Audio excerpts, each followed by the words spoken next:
Celle-là commence à l'orée d'une petite forêt.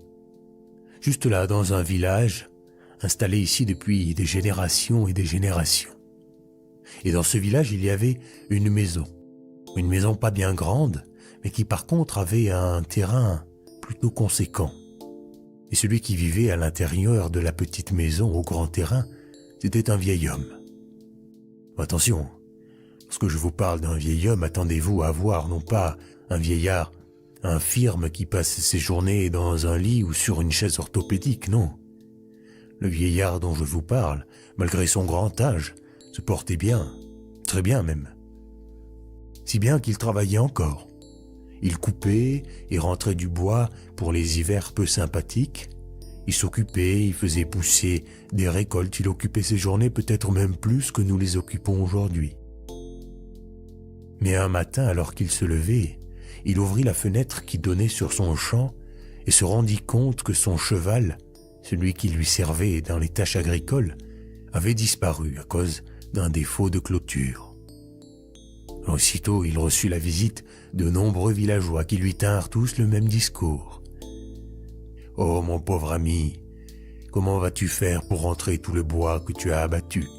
Ce n'est vraiment pas de chance tout de même, et tout ceci à cause de ce fichu trou dans la clôture. » Et le vieillard leur répondait toujours la même chose. « Vous savez, le trou dans la clôture, est-ce bien, est-ce mal? L'avenir nous le dira. » Quelques jours plus tard, le vieillard se réveilla un matin et lorsqu'il ouvrit ses volets, il aperçut dans son champ non seulement son cheval, celui qui s'était sauvé la fois dernière, mais également une jument. Ils étaient tous les deux re-rentrés par le trou de la clôture qui n'avait toujours pas été réparé. Bientôt, les villageois lui rendèrent visite. « Sacré vénard, tu en as bien de la chance. Il y a une semaine, tu perdais ton cheval, aujourd'hui, il t'en revient 2. Un de chaque sexe en plus, ils vont pouvoir t'en donner plein d'autres. » Et l'autre leur répondait « Oui, c'est vrai, mais toute cette histoire, est-ce réellement bien, est-ce réellement mal? Seul l'avenir nous le dira. » Et puis un jour, le vieil homme vit arriver son petit-fils, qu'il n'avait pas vu depuis des années. Après avoir discuté, avoir pris de ses nouvelles, le jeune garçon demanda à son grand-père s'il pouvait faire un tour d'un de ses chevaux, puisqu'il en avait tant maintenant.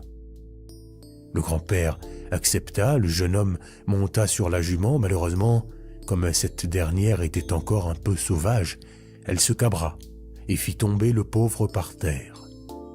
Lui se brisa les cervicales et dut passer le restant de ses jours dans un fauteuil à roulettes.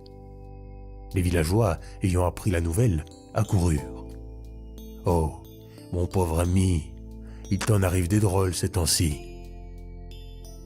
L'accident avec ton petit-fils est terrible. Le pauvre ne pourra plus jamais marcher, c'est d'une tristesse infinie. » Et le vieillard leur répondait « Oui, oui, c'est vrai, c'est terrible, mais est-ce mal, est-ce bien? L'avenir nous le dira. » Et sur ces entrefaits, une guerre éclata dans la contrée, et tous les jeunes villageois en capacité de combattre furent réquisitionnés.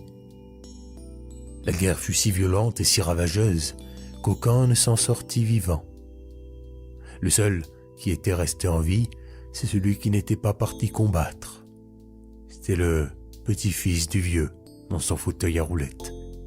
Et les villageois vinrent une nouvelle fois voir le vieillard. « Ça y est, mon vieux, c'est la fin de l'histoire. On peut enfin dire que tu es le plus sage d'entre nous. Tu as su voir suffisamment loin pour ne jamais te réjouir trop vite et ne pas te laisser abattre quand la vie tapait un peu fort. Tu es finalement le plus chanceux de nous tous. Ton petit-fils à toi, il a encore envie, alors il marche plus, c'est vrai, mais au moins, il est à tes côtés. Les nôtres, non.